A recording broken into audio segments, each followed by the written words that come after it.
ಕುರುಬರ ಗ್ರಾಮದಲ್ಲಿರುವ ನವೋದಯ ವಿದ್ಯಾಸಂಸ್ಥೆ ಶಾಲಾ ವಾರ್ಷಿಕೋತ್ಸವ ಕಾರ್ಯಕ್ರಮದಲ್ಲಿ ಕರ್ನಾಟಕ ರಾಜ್ಯದ ರಾಜ್ಯಪಾಲರಾದ ಥಾವರ್ ಚಂದ್ ಗೆಹ್ಲೋಟ್ ಭಾಗವಹಿಸಿ ಶಾಲಾ ವಾರ್ಷಿಕೋತ್ಸವ ಕಾರ್ಯಕ್ರಮ ಉದ್ಘಾಟಿಸಿದ ನಂತರ ಮಾತನಾಡಿದ ಅವರು, ಇಂದಿನ ಮಕ್ಕಳೇ ಮುಂದಿನ ಪ್ರಜೆಗಳು. ಪ್ರತಿಯೊಂದು ಮಗುವೂ ಸಹ ಶಿಕ್ಷಣ ಪಡೆಯಬೇಕು. ಅದರಲ್ಲೂ ಬಡ ಮಕ್ಕಳು ಶಿಕ್ಷಣ ಪಡೆದರೆ ಉತ್ತಮ ಸಮಾಜ ನಿರ್ಮಾಣಕ್ಕೆ ನಾಂದಿಯಾಗತ್ತೆ ಎಂದ ಅವರು, ಸಮಾಜದ ಸೇವೆ ಮಾಡುವ ಗುಣ ವಿದ್ಯಾರ್ಥಿಗಳಿಗೆ ಬರಲಿ, ಅವರು ದೇಶದ ಉತ್ತಮ ಪ್ರಜೆಗಳಾಗಲಿ ಎಂದರು.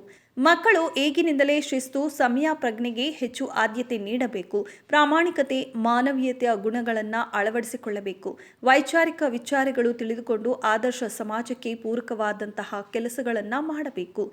ದೇಶದ ಅಭಿವೃದ್ಧಿಗಾಗಿ ಸದಾಕಾಲ ದುಡಿದು ಧನ್ಯರಾಗಬೇಕೆಂದು ಕರೆ ನೀಡಿದರು. ಕಾರ್ಯಕ್ರಮದಲ್ಲಿ ಜಿಲ್ಲಾ ಅಧಿಕಾರಿಗಳಾದ ರವೀಂದ್ರನಾಥ್, ಜಿಲ್ಲಾ ಕಾರ್ಯನಿರ್ವಹಣಾಧಿಕಾರಿ ಪ್ರಕಾಶ್ ನಿಟ್ಟಾಲಿ, ಜಿಲ್ಲಾ ರಕ್ಷಣಾಧಿಕಾರಿಗಳಾದ ಡಿಎಲ್ ನಾಗೇಶ್, ತಾಲೂಕು ದಂಡಾಧಿಕಾರಿಗಳಾದ ಸುದರ್ಶನ್ ಯಾದವ್, ಜಿಲ್ಲಾ ಆರೋಗ್ಯ ಅಧಿಕಾರಿಗಳಾದ ಡಾಕ್ಟರ್ ಮಹೇಶ್, ಶಾಲೆಯ ಕಾರ್ಯದರ್ಶಿ ಪುಷ್ಪಗೌಡ, ಕೆಸಿ ಶಂಕರಗೌಡ, ತಾಲೂಕು ಪಂಚಾಯಿತಿ ಕಾರ್ಯನಿರ್ವಹಣಾಧಿಕಾರಿ ಆನಂದ್ ಸೇರಿದಂತೆ ಶಾಲೆಯ ಶಿಕ್ಷಕರು ಮತ್ತು ಪೋಷಕರು ಭಾಗವಹಿಸಿದ್ದರು.